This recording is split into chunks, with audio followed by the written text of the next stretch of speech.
বাংলাদেশ সবচেয়ে বড় গুপ্ত কি? আপনি বাংলাদেশ যদি সবচেয়ে বড় গুপ্ত দেখেন তাহলে খলিলুর রহমান, তারেক রহমান সাহেব, তারাই তো। তারেক রহমান সাহেব 17 বছর কিভাবে রাজনীতি করছেন, একটা বক্তব্য দিতেন কিভাবে, উনি ভিডিও বার্তা দিতেন, এটা কি গুপ্ত রাজনীতি না? আমাদের এটা যদি মানে যারা প্রকাশ্যে আসতে পারে না, পিছন থেকে কমান্ড দেয়, তারাই তো গুপ্ত। তো তারেক রহমান সামনে আসছেন। এখন আমার বলেন খলিলুর রহমান থেকে বড় গুপ্ত কে আছে? তারপর হারিস চৌধুরী থেকে বড় গুপ্ত কি কেউ আছে নাকি? আর বিএনপি যে আন্দোলন করছে, গুপ্ত আন্দোলন, সালাউদ্দিন আহমেদ সাহেব ওসামা বিন লাদেনের মতন মানে বারিধারা থেকে ক্যাসেট পাঠাইতো না? যে তারপরে তো শিলংয়ে ওনারা মানে শিলংয়ে চলে গেলেন, কেমনে গেছেন উনি জানে। আমরা তো এখন ওনারা গুপ্ত অবস্থা থেকে ধরছে না? আপনি বলবেন গুপ্ত অবস্থা থেকে ওনারা গুম করছে নাকি? সমালোচক এনসিপি নেতা জনাব শিশির সাহেবের একটা কথা তীব্র প্রতিবাদ করতেছি। উনি মাননীয় প্রধানমন্ত্রী এবং জনাব সালাউদ্দিন সাহেবকে উনি গুপ্ত বলেছেন, গুপ্ত অবস্থান।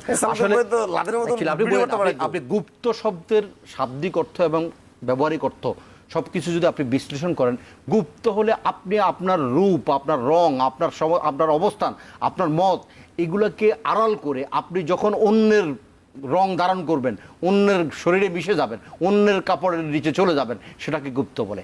বেগম খালেদা জিয়ার সন্তান শহীদ প্রেসিডেন্ট জিয়াউর রহমানের সন্তান তারেক রহমান জীবনে কখনো গুপ্ত রাজনীতি করা লাগে নাই। Tarique Rahman is a brand. উনি বাংলাদেশ থেকে কি কারণে নির্বাসিত হয়েছেন এটা বাংলাদেশের 18 কোটি জনতা জানে। উনি নির্যাতন নিপীড়ন, 111 সরকারের নির্যাতন নিপীড়নে বাংলাদেশ থেকে উনি নির্বাসনে গিয়ে চিকিৎসা নিয়েছেন এবং সেখান থেকে বাংলাদেশের সর্ববৃহৎ গণতান্ত্রিক যে দল, জাতীয়তাবাদী দলকে নেতৃত্ব দিয়েছেন। উনি গুপ্ত শব্দটাকে মানে আপনারা উনাকে জুলাইয়ের স্পিড দিয়ে উনাকে গুপ্ত বলবেন। সালাউদ্দিন সাহেব কোন কারণে বিদেশে গুমের মাধ্যমে উনি ইন্ডিয়াতে চলে গেছেন, উনাকে গুপ্ত। উনি তো ওখানে লুকিয়ে থেকে আওয়ামী লীগের ভিতরে ছিল না।